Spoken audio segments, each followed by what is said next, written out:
നമസ്കാരം. തമിഴകത്ത് പുതുചരിത്രം. അരനൂറ്റാണ്ടിന് ശേഷം ഇളയ ദളപതി വിജയിലൂടെ തമിഴ് രാഷ്ട്രീയം വഴിമാറി. തമിഴ്നാടിനെ താലോലിച്ച് ദ്രാവിഡ കക്ഷികളെ പുറത്തിരുത്തി വിജയ് മുഖ്യമന്ത്രി കസേരയിൽ. DMK മുന്നണിയിൽ നിന്നും ജയിച്ച 5 കക്ഷികളെ ഒപ്പം കൂട്ടി 118 എന്ന മാന്ത്രിക നമ്പർ പിന്നിട്ടു. വിജയ് സർക്കാരിനെ അനുമോദിച്ച പ്രധാനമന്ത്രി അധികാരം കിട്ടുമെന്നായപ്പോൾ DMK മുന്നണി വിട്ടോടിപ്പോയ കോൺഗ്രസിനെ വിമർശിക്കാനും മറന്നില്ല. ഇനി സിനിമയിലെ നായകൻ തമിഴകത്തെ സർക്കാരിനെ നയിക്കും. അഴിമതി കാട്ടില്ലെന്നു മാത്രമല്ല, അഴിമതിക്കാർ ആരായാലും അവരെ പുറത്താക്കുമെന്ന താക്കീതോടെ. എല്ലാ പ്രിയപ്പെട്ട പ്രേക്ഷകർക്കും ടോപ്പ് 10ലേക്ക് സ്വാഗതം. ആദ്യം നോക്കാം ഇന്നത്തെ 10 പ്രധാനപ്പെട്ട വാർത്തകൾ.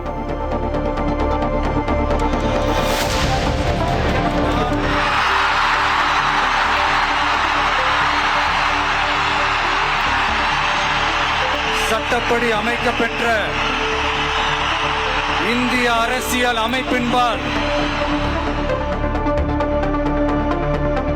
തമിഴ്നാട് മുഖ്യമന്ത്രിയായി അധികാരമേറ്റ് ജോസഫ് വിജയ്. 9 TVK മന്ത്രിമാരും സത്യപ്രതിജ്ഞ ചെയ്തു. അഭിനന്ദിച്ചു പ്രധാനമന്ത്രി.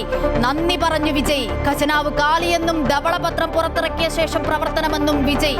ലഹരി മരുന്ന് തടയാനും സ്ത്രീ സുരക്ഷയ്ക്കും പ്രത്യേക സേന. 200 യൂണിറ്റ് വൈദ്യുതി സൗജന്യമായി നൽകാനുള്ള ഫയലിൽ ഒപ്പിട്ടു വിജയ്. വിശ്വാസ വോട്ടെടുപ്പ് ചൊവ്വാഴ്ച. കോൺഗ്രസ് മന്ത്രിമാരെ വിശ്വാസ വോട്ടിന് ശേഷം പ്രഖ്യാപിക്കും.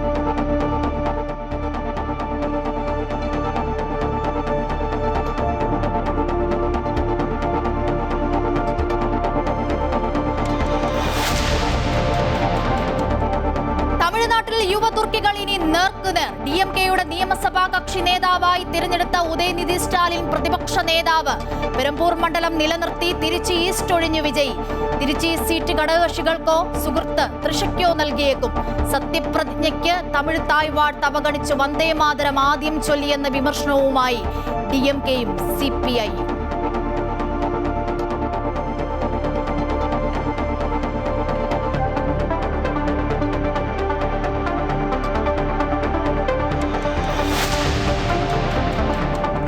സംസ്ഥാനത്തിന്റെ മുഖ്യമന്ത്രി ആരെന്നതിൽ സസ്പെൻസ് തുടരുന്നു. 2 ദിവസം കൂടി കാത്തിരിക്കണം. സോണിയാഗാന്ധിയുമായുള്ള ചർച്ചയ്ക്ക് ശേഷം പ്രഖ്യാപനം.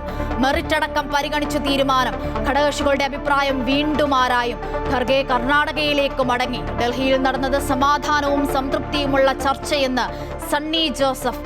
തലസ്ഥാനത്ത് ഹൈക്കമാൻഡ് വിലക്ക് ലംഘിച്ച് ശശി തരൂരിനെ മുഖ്യമന്ത്രിയാക്കണമെന്നാവശ്യപ്പെട്ട് ഫ്ലെക്സ്.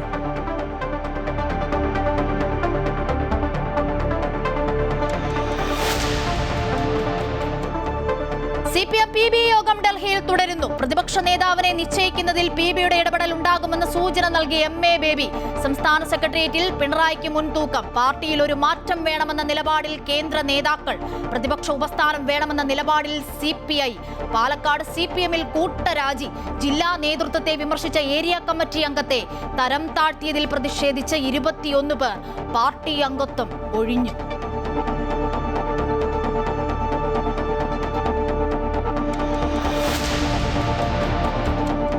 പശ്ചിമേഷ്യൻ യുദ്ധം അവസാനിപ്പിക്കാനായി ട്രംപ് നൽകിയ നിർദ്ദേശങ്ങൾക്ക് മറുപടി നൽകി ഇറാൻ. പുതിയ നിർദ്ദേശത്തിനുള്ള പ്രതികരണം അറിയിച്ചത് പാകിസ്ഥാൻ വഴി. ഗൾഫിൽ വീണ്ടും ഇറാന്റെ ഡ്രോൺ ആക്രമണം.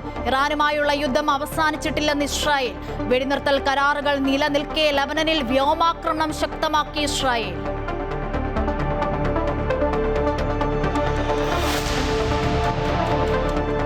ഹൻഡ വൈറസ് ബാധയിൽ സ്പെയിനിലെ കാനറി ദ്വീപിൽ നങ്കൂരമിട്ട ക്രൂയിസ് കപ്പലിൽ നിന്നും യാത്രക്കാരെ ഒഴിപ്പിച്ചു തുടങ്ങി. യാത്രക്കാർക്ക് പ്രാദേശിക ജനതയുമായി സമ്പർക്കമുണ്ടാകില്ല. നടപടി ലോകാരോഗ്യ സംഘടനയുടെ മേൽനോട്ടത്തിൽ. നിലവിൽ രോഗബാധിതരായ 5 പേർക്കൊഴികെ കപ്പലിലെ ആർക്കും വൈറസ് ബാധയുടെ ലക്ഷണങ്ങളില്ലെന്ന് സ്പാനിഷ് അധികൃതർ. യാത്രക്കാരെ സ്വന്തം നാട്ടിലേക്ക് അയക്കും.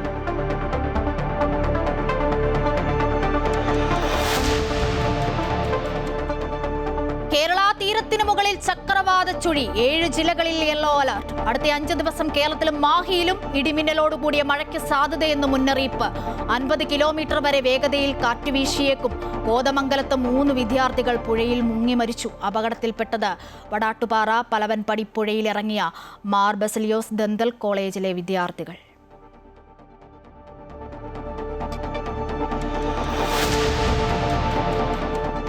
IPL ലക്നൗ സൂപ്പർ ജയൻസിനെ 5 വിക്കറ്റിന് തകർത്ത് ചെന്നൈ സൂപ്പർ കിങ്സ്. ഉർബിൽ പട്ടേൽ കളിയിലെ താരം. രണ്ടാം മത്സരത്തിൽ മുംബൈക്കെതിരെ ബംഗളൂരുവിന് 167 റൺസ് വിജയലക്ഷ്യം.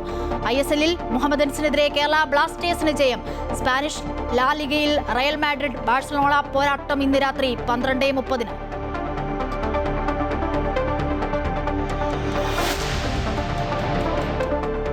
വ്യാജരേഖ ചമച്ചുള്ള അവയവ കച്ചവടത്തിലെ മുഖ്യ സൂത്രധാരൻ നജീബ് പിടിയിലായത് ഡൽഹിയിലെ ഗാസിയാബാദിൽ നിന്നും. തിരുവനന്തപുരം കാട്ടാക്കട ബസ് സ്റ്റാൻഡിൽ ലൈംഗിക അതിക്രമത്തിനിരയായ സ്ത്രീയെ കണ്ടെത്തി. മൊഴി രേഖപ്പെടുത്തിയ ശേഷം തുടർ നടപടി. പ്രതിക്കായി അന്വേഷണം ഊർജിതം.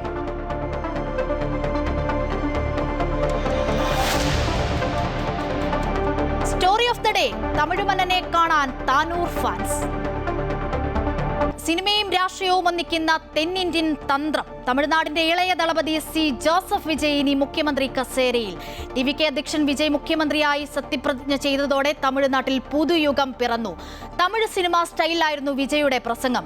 ഖജനാവ് കാലിയെന്നും ധവളപത്രം പുറത്തിറക്കിയ ശേഷം പ്രവർത്തനമെന്നും വിജയ് പറഞ്ഞു വെക്കുന്നു. ലഹരിമരുന്ന് തടയാനും സ്ത്രീ സുരക്ഷയ്ക്കും പ്രത്യേക സേന. 200 യൂണിറ്റ് വൈദ്യുതി സൗജന്യമായി നൽകാനുള്ള ഫയലിൽ വിജയ് ഇന്ന് ഒപ്പിട്ടു. ചെന്നൈ നെഹ്റു സ്റ്റേഡിയത്തിൽ നടന്ന ചടങ്ങിൽ ഗവർണർ രാജേന്ദ്ര വിശ്വനാഥ് അർലേക്കർ സത്യവാചകം ചൊല്ലിക്കൊടുത്തു. വിജയ്ക്കൊപ്പം 9 മന്ത്രിമാരും ഇന്ന് സത്യപ്രതിജ്ഞ ചെയ്തു. ചടങ്ങിൽ ലോക്സഭാ പ്രതിപക്ഷ നേതാവ് രാഹുൽ ഗാന്ധി അടക്കമുള്ളവർ പങ്കെടുത്തു.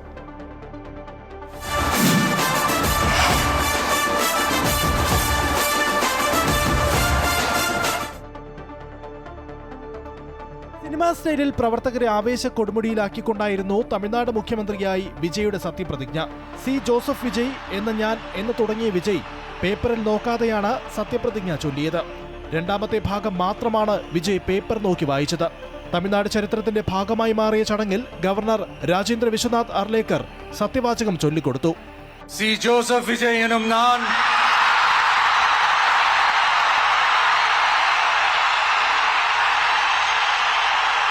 சட்டப்படி அமைக்கப்பெற்ற இந்திய அரசியல் அமைப்பின்பால். വിപുലമായ ചടങ്ങായിരുന്നു ഒരുക്കിയിരുന്നത്. ചടങ്ങിന് സാക്ഷിയാകാൻ വിജയുടെ കുടുംബാംഗങ്ങളും TVK പ്രവർത്തകരും സിനിമാ താരങ്ങളും അടക്കം വലിയ നിര തന്നെ എത്തി. ലോക്സഭാ പ്രതിപക്ഷ നേതാവ് രാഹുൽ ഗാന്ധിയുടെ സാന്നിധ്യം ചടങ്ങിൽ ശ്രദ്ധേയമായി. 9 മന്ത്രിമാരാണ് വിജയ്ക്കൊപ്പം ഇന്ന് സത്യപ്രതിജ്ഞ ചെയ്തത്. ഒരു വനിതാ മന്ത്രിയും ഉൾപ്പെട്ടിട്ടുണ്ട്. സെൽവി എസ് കീർത്തന എന്ന 29 വയസ്സുകാരി. സത്യപ്രതിജ്ഞാ ചടങ്ങ് വീക്ഷിക്കാൻ മാതാപിതാക്കളും സുഹൃത്ത് തൃഷയും എത്തിയിരുന്നു. MGRന് ശേഷം തമിഴ്നാട് മുഖ്യമന്ത്രിയാകുന്ന സിനിമാ താരമാണ് വിജയ്. 1967 ശേഷം ദ്രാവിഡ പാർട്ടികളായ DMKയ്ക്കും അണ്ണാ DMKയ്ക്കും പുറത്തുനിന്നും തമിഴ്നാട് ഭരിക്കുന്ന ആദ്യ നേതാവായി വിജയ് മാറുകയാണ്. പതിറ്റാണ്ടുകൾക്ക് ശേഷം കോൺഗ്രസ് ആദ്യമായി മന്ത്രിസഭയുടെ ഭാഗമാകുന്നു എന്ന പ്രത്യേകതയും ഈ സർക്കാരിനുണ്ട്. സർക്കാർ രൂപീകരണത്തിൽ ഒപ്പം നിന്നവർക്ക് നന്ദി പറഞ്ഞ വിജയ് രാഹുൽ ഗാന്ധി സഹോദരൻ ആണെന്നായിരുന്നു പറഞ്ഞത്. സർക്കാർ രൂപീകരിക്കുന്നതിൽ നിർണായക പിന്തുണ നൽകിയ പാർട്ടികളുടെ നേതാക്കളുടെ പേരെടുത്തു പറഞ്ഞും വിജയ് നന്ദി അറിയിച്ചു. ആഭ്യന്തര വകുപ്പും വിജയ് തന്നെയാകും കൈകാര്യം ചെയ്യുക. സത്യപ്രതിജ്ഞയ്ക്ക് പിന്നാലെ ആദ്യ ഉത്തരവും വിജയ് പുറത്തിറക്കി. സ്ത്രീ സുരക്ഷയ്ക്ക് പ്രത്യേക സ്ക്വാഡ് രൂപീകരിക്കും. തന്റെ സർക്കാർ സുതാര്യമായിരിക്കുമെന്നും ജനങ്ങളുടെ ഒരു ചില്ലിക്കാശ് പോലും താൻ തൊടില്ല എന്നും അഴിമതിയെക്കുറിച്ചുള്ള ചിന്ത ഒഴിവാക്കണമെന്നും മുഖ്യമന്ത്രിയായി സത്യപ്രതിജ്ഞ ചെയ്തതിന് പിന്നാലെ നടത്തിയ പ്രസംഗത്തിൽ വിജയ് പറഞ്ഞു. ഇതൊരു പുതിയ തുടക്കമാണ്. DMKക്കെതിരെ കടുത്ത വിമർശനവും വിജയ് ഉന്നയിച്ചു. This is a new beginning.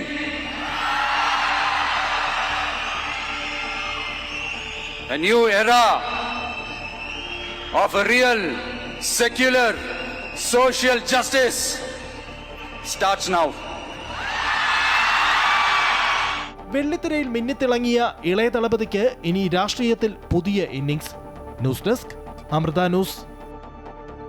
കോൺഗ്രസിനെതിരെ രൂക്ഷ വിമർശനവുമായി പ്രധാനമന്ത്രി നരേന്ദ്രമോദി. 30 വർഷത്തോളം പ്രതിസന്ധി ഘട്ടങ്ങളിൽ കൂടെ നിന്ന DMKയെ രാഷ്ട്രീയക്കാറ്റ് മാറിയ നിമിഷം കോൺഗ്രസ് ഒറ്റിക്കൊടുത്തുവെന്ന് മോദിയുടെ വിമർശനം.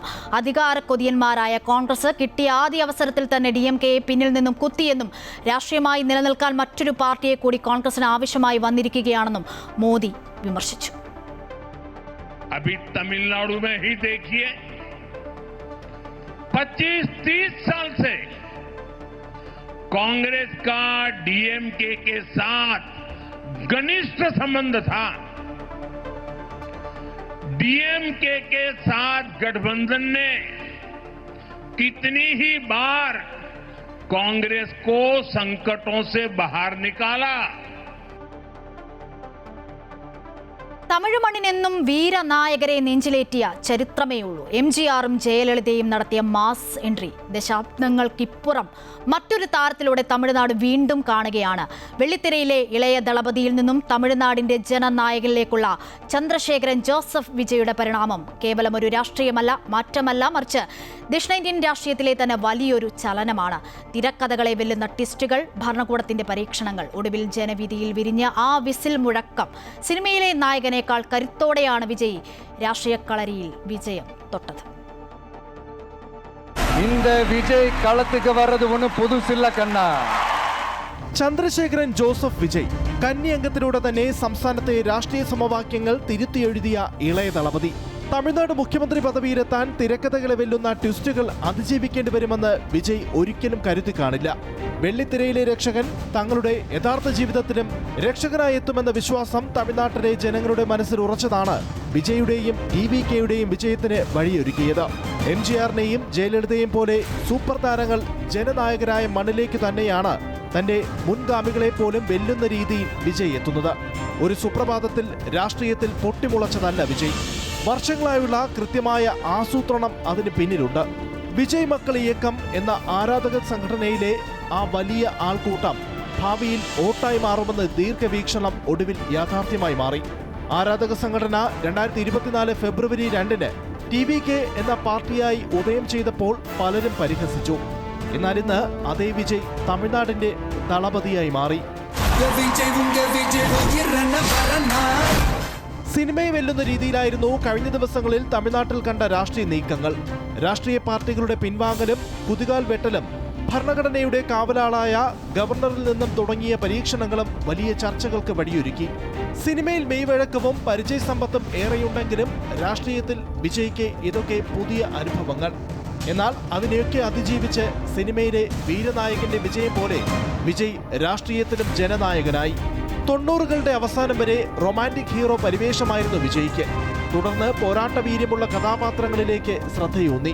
സാമൂഹിക നീതിയിൽ വേരൂന്നിയ രക്ഷകൻ കഥാപാത്രങ്ങളിലൂടെ ബോധപൂർവം തന്റെ പ്രതിച്ഛായ മാറ്റിയെടുത്തു. വിവാദങ്ങൾ അകമ്പടിയായി ഒപ്പമുണ്ടായിരുന്നുവെങ്കിലും ജനപിന്തുണ വർദ്ധിച്ചുകൊണ്ടേയിരുന്നു. തെറ്റായ ജനാധിപത്യ വ്യവസ്ഥിതികളെയും രാഷ്ട്രീയ അരാജകത്വത്തെയും ചോദ്യം ചെയ്തും ജാതിമത വിവേചനത്തെ വിമർശിച്ചും അഴിമതിക്കും ഭരണകൂട നിസ്സംഗതയ്ക്കും താക്കീത് നൽകിയും വിജയുടെ കഥാപാത്രങ്ങൾ വൻ ഹിറ്റുകൾ തീർത്തു. കത്തിയിൽ കർഷക ദുരിതം, മെർസലിൽ ആരോഗ്യരംഗത്തെ അഴിമതികൾ, ബിഗിലിൽ സ്ത്രീ ശാക്തീകരണം, സർക്കാരിൽ തെരഞ്ഞെടുപ്പ് ക്രമക്കേടുകൾ. പാർട്ടി തുടങ്ങുന്നതിന് മുൻപ് തന്നെ തന്റെ സിനിമകളിലൂടെ വിജയ് പ്രത്യയശാസ്ത്രപരമായ അടിത്തറ പാകിയിരുന്നു. ആഗ്രഹിച്ച വിസിൽ തെരഞ്ഞെടുപ്പ് ചിഹ്നമായി ലഭിച്ചു. ആ വിസിൽ മുഴക്കം ജനവികാരമായി തമിഴ്നാട്ടിലെങ്ങും അലയടിച്ചു. ആ അലയൊലിയിൽ അടിപതറിയതോ വർഷങ്ങളായി തുടർന്നു വന്ന പരമ്പരാഗത രീതികൾ. ഒടുവിൽ ജനനായകനായി തമിഴ്നാട്ടിന്റെ ഹൃദയത്തിലേക്ക്.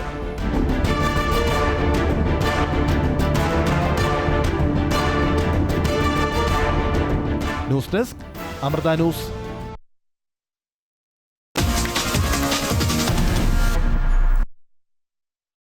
തമിഴ്നാട് നിയമസഭയിൽ ഇനി കാണാൻ പോകുന്നത് വിജയ് ഉദയനിധി പോരാട്ടമാണ്. DMK നിയമസഭാ കക്ഷി നേതാവായി ഉദയനിധി സ്റ്റാലിനെ തിരഞ്ഞെടുത്തു.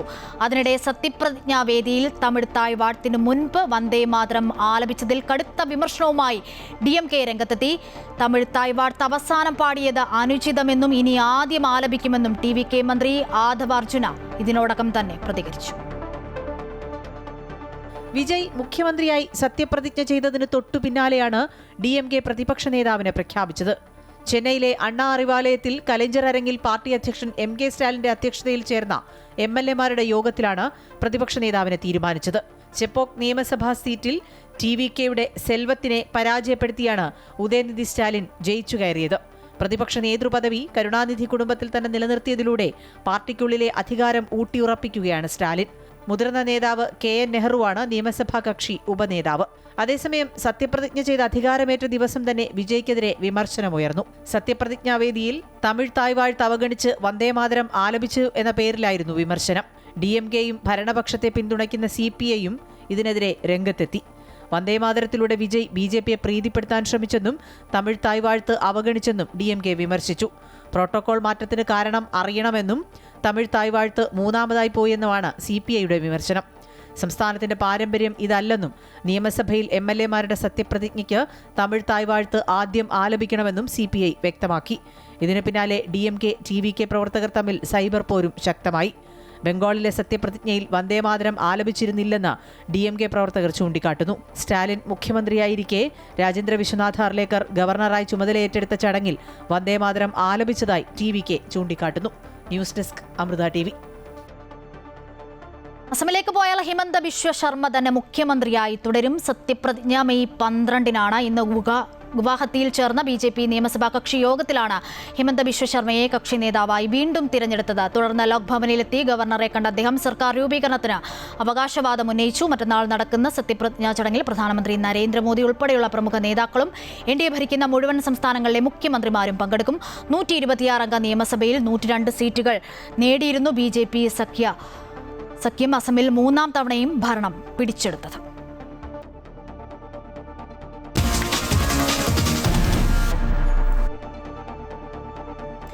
ഇനി കേരളത്തിലേക്ക് വന്നാൽ കാത്തു മടുത്തു. 3.5 കോടി ജനങ്ങളുടെ മുഖ്യമന്ത്രി ആര്? കേരള മുഖ്യമന്ത്രിയെ തീരുമാനിക്കുന്നതിൽ കോൺഗ്രസിനുള്ളിൽ അനിശ്ചിതത്വം തുടരുകയാണ്.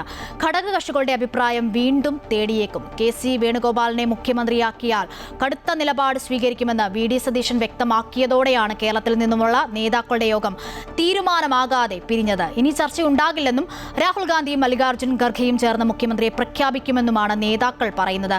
ഖർഗെ ഇതിനോടകം തന്നെ കർണാടകയിലേക്ക് മടങ്ങി. സോണിയാഗാന്ധിയുമായും ചർച്ചകൾ ഉണ്ടാകുമെന്നും അതിനുശേഷമാകും ഹൈക്കമാൻഡ് പ്രഖ്യാപനമെന്നും റിപ്പോർട്ടുകളും ഇതിനിടെ വന്നു കഴിഞ്ഞു. തിരഞ്ഞെടുപ്പ് കഴിഞ്ഞ് 6 ദിവസമല്ലേ ആയുള്ളൂ എന്ന ന്യായീകരണമാണ് നേതാക്കൾ ഉയർത്തുന്നത്.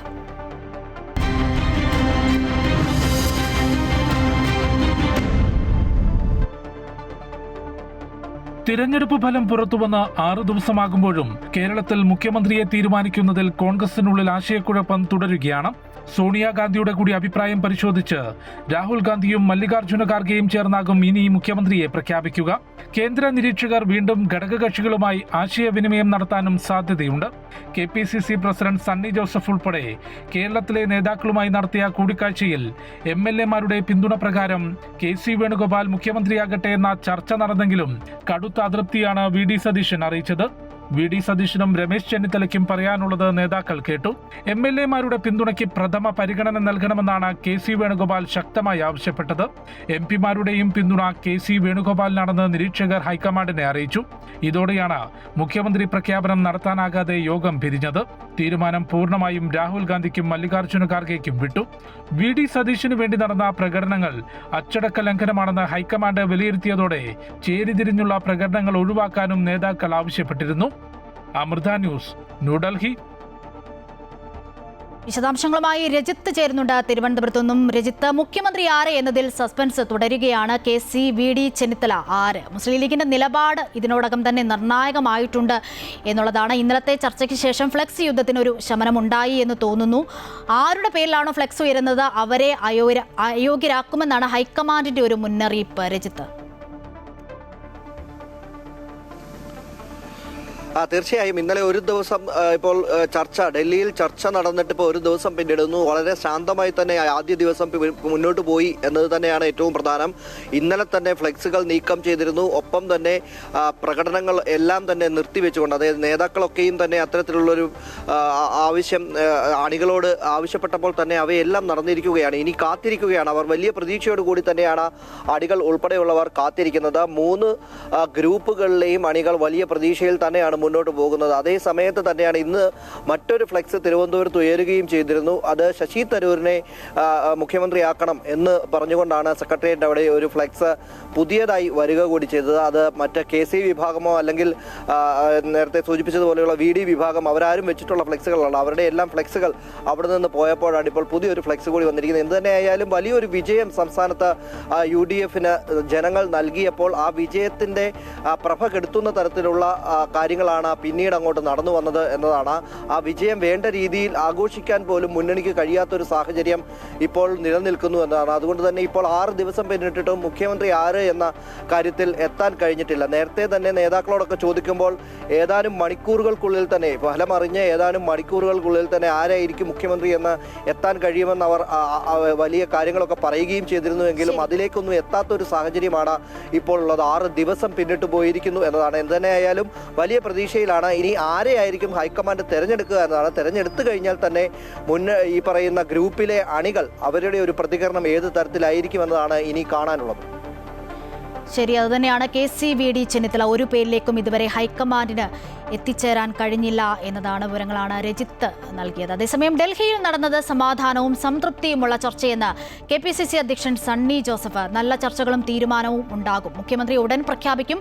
കൃത്യമായ മാനദണ്ഡം ഹൈക്കമാൻഡിന്റെ മുൻപിൽ ഉണ്ടെന്നും സണ്ണി ജോസഫ് പ്രതികരിച്ചു. സമാധാനക്കുറവൊന്നുമില്ല, സംതൃപ്തി നന്നായിട്ടുണ്ട്. ശുഭോദർക്കമായ ചർച്ചയും തീരുമാനമാണ് അറിയിക്കും. അതിൽ വിവാദ നടപടികളെല്ലാം ഒഴിവാക്കാൻ വേണ്ടി പ്രത്യേകം ഞങ്ങളെല്ലാവരും ചേർന്ന് ആവശ്യപ്പെട്ടിട്ടുണ്ട്. അതിൻ്റെ പ്രതിഫലനം കണ്ടു തുടങ്ങി നല്ല തീരുമാനമുണ്ടാവും. കേരളത്തിലെ മുഖ്യമന്ത്രി ചർച്ചകളിൽ പ്രതികരിക്കാതെ രമേശ് ചെന്നിത്തല. തമിഴ്നാട് മുഖ്യമന്ത്രിയായി ചുമതലയേറ്റ വിജയ്ക്ക് അദ്ദേഹം ആശംസകൾ അറിയിച്ചു. തമിഴ്നാടിന്റെ പുരോഗതിക്ക് വേണ്ടി പ്രവർത്തിക്കാൻ സാധിക്കട്ടെ എന്നും രമേശ് ചെന്നിത്തല പറഞ്ഞു. ദളപതി വിജയ്ക്ക് എല്ലാവിധ ആശംസകളും നേരുന്നു. തമിഴ്നാടിൻ്റെ പുരോഗതിക്കും വളർച്ചയ്ക്കും അദ്ദേഹത്തിന് വലിയ സംഭാവന ചെയ്യാൻ കഴിയട്ടെ എന്നാണ് ഞാൻ ആശംസിക്കുന്നത്. കേരളത്തിന് മുഖ്യമന്ത്രി ആരെന്ന് 2 ദിവസത്തിനകം പ്രഖ്യാപനമുണ്ടാകുമെന്ന് K മുരളീധരൻ. പ്രഖ്യാപനം വൈകിട്ടില്ല, വേഗവോളം കാത്തു, ഇനി 6 വോളം കാക്കാമെന്നും മുരളീധരൻ പറഞ്ഞു. ഇപ്പോഴത്തെ തർക്കത്തിൽ അസ്വാഭാവികതയില്ല. ഇപ്പോഴത്തേത് ഒരു പുതിയ തലമുറയാണ്. പുതിയ ആളുകൾ വരുമ്പോൾ അഭിപ്രായ വ്യത്യാസങ്ങൾ സ്വാഭാവികമാണ്. ഹൈക്കമാൻഡ് എന്ത് തീരുമാനമെടുത്താലും അംഗീകരിക്കുമെന്നും K മുരളീധരൻ കൂട്ടിച്ചേർത്തു. മാധ്യമങ്ങളിൽ കൂടെ മനസ്സിലായത് 2 ദിവസം കൊണ്ട് പ്രഖ്യാപനം വരുന്നതാണ്. അപ്പോൾ പ്രഖ്യാപനം വരട്ടെ. അതായത് ഈ വേവുവോളം കാത്തിരുന്നാൽ 6 വോളം കാക്കാൻ ബുദ്ധിമുട്ടില്ല. കേരളത്തിലെ മുഖ്യമന്ത്രി ആരാകുമെന്ന് സംബന്ധിച്ച അനിശ്ചിതത്വം തുടരുന്നതിനിടെ കോൺഗ്രസ് ദേശീയ നേതൃത്വത്തിന്റെ വിലക്ക് ലംഘിച്ച് വീണ്ടും ഫ്ലെക്സ് ബോർഡ് ഉയർന്നു. ശശി തരൂരിനെ മുഖ്യമന്ത്രി പദവിയിലേക്ക് ഉയർത്തിക്കാട്ടിയുള്ളതാണ് പുതിയ ഫ്ലെക്സ്. സെക്രട്ടേറിയറ്റിന് മുൻപിലാണ് ഫ്ലെക്സ് ഉയർന്നത്. മുഖ്യമന്ത്രിയാകാൻ അനുയോജ്യൻ ശശി തരൂർ എന്നെഴുതിയ ഫ്ലെക്സാണ് സ്ഥാപിച്ചത്. ഇടതുമുന്നണിയുടെ തോൽവിക്ക് കാരണം താനാണെന്ന ചർച്ച CPM-നുള്ളിൽ ഇല്ലെന്ന് വെള്ളാപ്പള്ളി നടേശൻ. CPM സംസ്ഥാന സെക്രട്ടേറിയറ്റിലും അത്തരം ചർച്ച നടന്നിട്ടില്ല. CPI-ക്കും അങ്ങനെ ഒരു അഭിപ്രായമില്ല. ചേർത്തല MLA P പ്രസാദ് സന്ദർശിച്ചപ്പോൾ അത് പറഞ്ഞുവെന്നും വെള്ളാപ്പള്ളി പ്രതികരിച്ചു. തന്നെയും സമുദായത്തെയും അപകീർത്തിപ്പെടുത്താൻ ചിലർ നടത്തുന്ന ശ്രമമാണ് ആരോപണത്തിന് പിന്നിലെന്നും വെള്ളാപ്പള്ളി നടേശൻ പറയുന്നു. ഞാൻ തിരക്കില്ല, അങ്ങനെ ഒരു വിമർശനം ഉണ്ടായില്ല. നിങ്ങളെല്ലാം ഞാൻ പറഞ്ഞില്ലേ, എന്നെ നിങ്ങൾ എന്തിനാ വേട്ടയാണ്? ഞാൻ ഒരു പാർലമെന്ററി മുഖമുള്ളവനല്ല. CPM-ന്റെ സെക്രട്ടേറിയറ്റിന് ചർച്ച ചെയ്തു. ഒരു സെക്രട്ടേറിയറ്റിന് ഒരു ചർച്ചയും ചെയ്തിട്ടില്ല. അതുപോലെ CPI പറഞ്ഞു, ഇന്നലെ എന്റെ വീട്ടിൽ വന്ന് കൃഷി വകുപ്പ് മന്ത്രിയായിരുന്ന പ്രസാദ്, ഇപ്പൊ MLA ആണല്ലേ, അത് എന്നെ നേരിട്ട് കണ്ടുവച്ചാൽ പറഞ്ഞ് CPI ഞങ്ങളുടെ ചർച്ചയേ ഉണ്ടായിട്ടില്ല. സംസ്ഥാനത്ത് പ്രതിപക്ഷ നേതാവ് ആരാകുമെന്നതിൽ പൊളിറ്റ് ബ്യൂറോ ഇടപെടൽ ഉണ്ടാകുമെന്ന് വ്യക്തമാക്കി CPM general secretary MA baby. Pinarayi Vijayan തന്നെ പ്രതിപക്ഷ നേതാവാകട്ടെ എന്നാണ് സംസ്ഥാന നേതൃത്വത്തിന്റെ നിലപാട്. പ്രതിപക്ഷ നേതാവ് സ്ഥാനത്ത് പിണറായി വിജയൻ തന്നെ തുടരട്ടെ എന്നാണ് സംസ്ഥാന സെക്രട്ടേറിയറ്റിലെ ഭൂരിപക്ഷ വികാരവും. എന്നാൽ ജനറൽ സെക്രട്ടറി MA ബേബിക്കും കേന്ദ്ര നേതൃത്വത്തിനും വ്യത്യസ്ത നിലപാടുണ്ടോ എന്ന ചോദ്യം ഉയരുന്നുണ്ട്. പാർട്ടിയിൽ ഒരു മാറ്റം വേണമെന്ന നിലപാട് ചില കേന്ദ്ര നേതാക്കൾക്കും ഉണ്ട്. പ്രതിപക്ഷ നേതാവ് ആരാകുമെന്ന ചർച്ചകൾക്കിടയിലാണ് CPM-ന്റെ പോളിറ്റ് ബ്യൂറോ യോഗം ഡൽഹിയിൽ നടക്കുന്നത്. സംസ്ഥാന നേതൃത്വത്തിന്റെ അഭിപ്രായത്തിനൊപ്പം പ്രതിപക്ഷ നേതാവിനെ തീരുമാനിക്കുന്നതിൽ PB-യുടെ ഇടപെടലും ഉണ്ടാകുമെന്നാണ് ജനറൽ സെക്രട്ടറി MA ബേബി വ്യക്തമാക്കിയത്. പിണറായി വിജയൻ തന്നെ പ്രതിപക്ഷ നേതാവാകട്ടെ എന്നാണ് സംസ്ഥാന നേതൃത്വത്തിന്റെ നിലപാട്. പക്ഷേ നേതൃനിരയിൽ മാറ്റം ആവശ്യമാണെന്ന് PB-യിലെ തന്നെ ചില മുതിർന്ന നേതാക്കൾ വ്യക്തമാക്കിയിട്ടുണ്ട്. വിഷയത്തിൽ പിണറായി വിജയൻ PB-യിൽ നിലപാടറിയിക്കും. കേരളത്തിൽ നേരിട്ട കനത്ത പരാജയവും രാഷ്ട്രീയ സാഹചര്യവും PB വിലയിരുത്തും. തെറ്റുതിരുത്തൽ പ്രക്രിയയുമായി ബന്ധപ്പെട്ട് 21 മുതൽ 23 വരെ ചേരുന്ന കേന്ദ്ര കമ്മിറ്റി യോഗത്തിൽ അന്തിമ തീരുമാനമുണ്ടാകും. അതേസമയം പ്രതിപക്ഷ ഉപനേതൃസ്ഥാനം വേണമെന്ന ആവശ്യം കടുപ്പിക്കുകയാണ് CPI. കീഴ്വഴക്കങ്ങൾ മാറണമെന്ന് CPI സംസ്ഥാന സെക്രട്ടറി ബിനോയ് വിശ്വം ആവശ്യപ്പെട്ടു. തിരഞ്ഞെടുപ്പ് തോൽവി ജനങ്ങൾ നൽകിയ മുന്നറിയിപ്പാണെന്നും ഡൽഹിയിൽ ചേർന്ന CPI ദേശീയ കൗൺസിൽ യോഗം വിലയിരുത്തി. CPI നേതൃയോഗത്തിൽ ആശാസമരം ഉൾപ്പെടെയുള്ള വിഷയങ്ങളിൽ CPM സ്വീകരിച്ച നയങ്ങൾക്കെതിരെ രൂക്ഷ വിമർശനം ഉയർന്നിരുന്നു. അമൃത ന്യൂസ്, ന്യൂഡൽഹി. പാലക്കാട് CPMൽ പൊട്ടിത്തെറി, കൂട്ടരാജിയാണ് ഇന്നുണ്ടായത്. ജില്ലാ നേതൃത്വത്തെ വിമർശിച്ച ഏരിയ കമ്മിറ്റി അംഗത്തെ തരം താഴ്ത്തിയതിൽ പ്രതിഷേധിച്ചാണ് രാജി. 4 ബ്രാഞ്ചുകളിൽ നിന്നുമായി 21 പേരാണ് പാർട്ടി അംഗത്വം ഒഴിഞ്ഞത്. ജില്ലാ സെക്രട്ടറിക്കെതിരായ പ്രതിഷേധമാണ് രാജിയെന്ന് പ്രവർത്തകർ പറഞ്ഞു. കഴിഞ്ഞ ദിവസമാണ് പാലക്കാട് ഏരിയ കമ്മിറ്റി അംഗമായിരുന്ന അബ്ദുൾ ഷുക്കൂറിനെ പാർട്ടിയിൽ നിന്ന് തരം താഴ്ത്തിയത്. ഏരിയ കമ്മിറ്റി യോഗത്തിൽ ജില്ലാ നേതൃത്വത്തോടെ കലഹിച്ചതിന് പിന്നാലെയാണ് അബ്ദുൾ ഷുക്കൂറിനെ പാർട്ടി തരം താഴ്ത്തിയത്. ഇതിൽ പ്രതിഷേധിച്ചാണ് ജില്ലയിൽ നിന്നും 21 പേർ രാജിവെച്ചത്. ഉതുങ്ങോട്, AKG നഗർ, EMS നഗർ, വെണ്ണക്കര ബ്രാഞ്ചുകളിൽ നിന്നുള്ളവരാണ് പാർട്ടി അംഗത്വം ഒഴിഞ്ഞത്. പാലക്കാട് ഏരിയ കമ്മിറ്റി അംഗം അബ്ദുൾ ഷുക്കൂറിനെ നിരന്തരം പാർട്ടി ജില്ലാ സെക്രട്ടറി അധിക്ഷേപിക്കുകയാണെന്നും നിലവിലെ പാർട്ടി സെക്രട്ടറിക്ക് ആ സ്ഥാനത്തിരിക്കാൻ യോഗ്യതയില്ലെന്നും രാജിവെച്ച അംഗങ്ങൾ പറഞ്ഞു.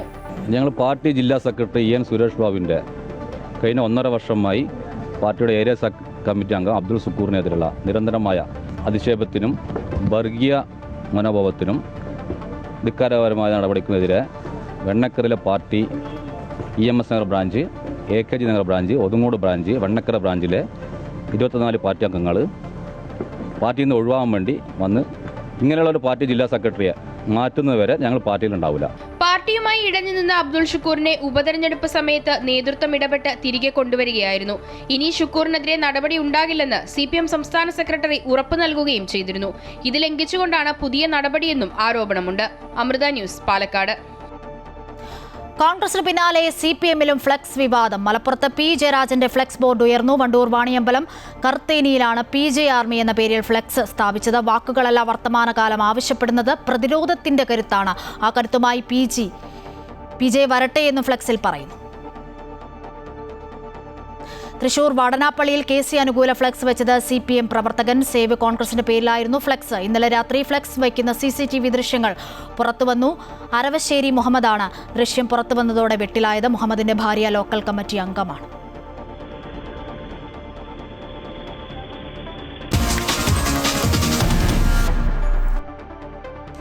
യുദ്ധം അവസാനിപ്പിക്കാൻ അമേരിക്ക നൽകിയ നിർദ്ദേശങ്ങൾക്ക് മറുപടി നൽകി ഇറാൻ. പാകിസ്ഥാൻ വഴിയാണ് ഇറാൻ പുതിയ നിലപാട് അറിയിച്ചത്. ഹോർമുസിൽ ചെറുമുങ്ങിക്കപ്പലുകളുമായി ഇറാൻ പിടിമുറുക്കുകയാണ്. വെടിനിർത്തൽ കരാറുകൾ നിലനിൽക്കെ ലബനനിൽ ഇസ്രായേൽ വ്യോമാക്രമണം തുടരുന്നു. ഇറാനുമായുള്ള യുദ്ധം അവസാനിച്ചിട്ടില്ല എന്ന് ഇസ്രായേൽ പ്രധാനമന്ത്രി ബെഞ്ചമിൻ നെതന്യാഹു വ്യക്തമാക്കി.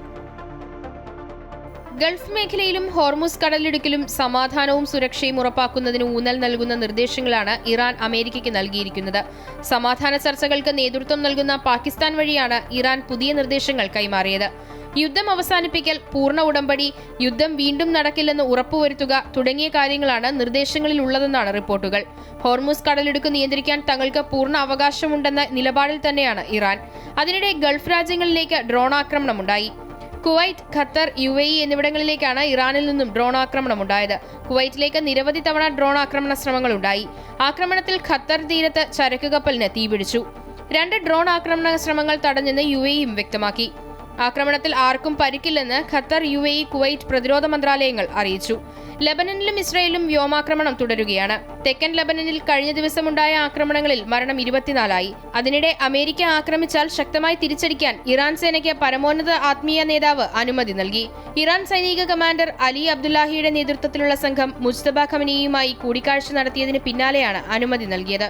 ശത്രുക്കളെ ശക്തമായി നേരിടുന്നതിനായി പുതിയ നടപടികളും കർമ്മപദ്ധതികളും അദ്ദേഹം പ്രഖ്യാപിച്ചതായും റിപ്പോർട്ടുകളുണ്ട്. എന്നാൽ ഇറാനുമായുള്ള യുദ്ധം അവസാനിച്ചിട്ടില്ല എന്ന് ഇസ്രായേൽ പ്രധാനമന്ത്രി ബെഞ്ചമിൻ നെതന്യാഹു വ്യക്തമാക്കി. സമ്പുഷ്ടമായ യുറേനിയം ഇറാനിൽ നിന്ന് പുറത്തെടുക്കേണ്ടതുണ്ടെന്നും സമ്പുഷ്ടീകരണ നിലയങ്ങൾ പൊളിച്ചുമാറ്റേണ്ടതുണ്ടെന്നും നെതന്യാഹു ഒരു സ്വകാര്യ ചാനലിന് നൽകിയ അഭിമുഖത്തിൽ പറഞ്ഞു. News desk, Amrita news.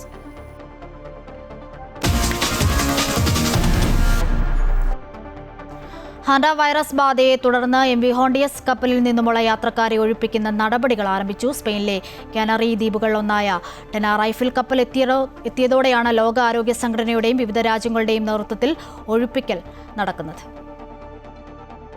രോഗബാധിതരായ 5 പേർക്കൊഴികെ കപ്പലിലെ ആർക്കും വൈറസ് ബാധയുടെ ലക്ഷണങ്ങളില്ലെന്ന് സ്പാനിഷ് അധികൃതരും ലോകാരോഗ്യ സംഘടനയും ക്രൂയിസ് കമ്പനിയായ ഓഷ്യൻ വൈഡ് എക്സ്പെഡിഷൻസും പറഞ്ഞു.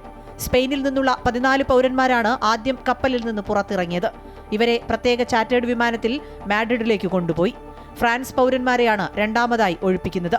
നെതർലൻഡ്സ്, ബ്രിട്ടൻ, അമേരിക്ക, കാനഡ തുടങ്ങിയ രാജ്യങ്ങൾ തങ്ങളുടെ പൗരന്മാരെ നാട്ടിലെത്തിക്കാൻ പ്രത്യേക വിമാനങ്ങൾ സജ്ജമാക്കിയിട്ടുണ്ട്. ബ്രിട്ടീഷ് പൗരന്മാരെ മേഴ്സിസൈഡിലെ ആരോ പാർക്ക് ആശുപത്രിയിലേക്കാണ് മാറ്റുന്നത്. തിങ്കളാഴ്ചയോടെ ഓസ്ട്രേലിയയിൽ നിന്നുള്ള വിമാനം എത്തുന്നതോടെ എല്ലാ യാത്രക്കാരുടെയും ഒഴിപ്പിക്കൽ പൂർത്തിയാകുമെന്നാണ് വിലയിരുത്തൽ. യാത്രക്കാരെ ഒഴിപ്പിച്ച ശേഷം കപ്പൽ ജീവനക്കാരുമായി നെതർലൻഡ്സിലെ റോട്ടർഡാമിലേക്ക് തിരിക്കും. അവിടെ പൂർണ്ണമായും അണുവിമുക്തമാക്കും. രോഗബാധയെ തുടർന്ന് ഇതിനകം 3 പേർ മരണപ്പെട്ടതായി ലോകാരോഗ്യ സംഘടന അറിയിച്ചിട്ടുണ്ട്. ഹാൻഡ വൈറസ് സാധാരണയായി എലികളിൽ നിന്നാണ് പകരുന്നതെങ്കിലും ഒരാഡംബര കപ്പലിൽ ഇത്രയും വലിയൊരു രോഗബാധയുണ്ടായത് ആരോഗ്യരംഗത്ത് വലിയ ചർച്ചയായിട്ടുണ്ട്. വിദേശ രാജ്യങ്ങളിൽ നിന്നെത്തിയ വിനോദസഞ്ചാരികളെ അവരവരുടെ രാജ്യങ്ങളിലേക്ക് സുരക്ഷിതമായി എത്തിക്കുക എന്നതാണ് നിലവിലെ മുൻഗണന. News desk, Amrita TV.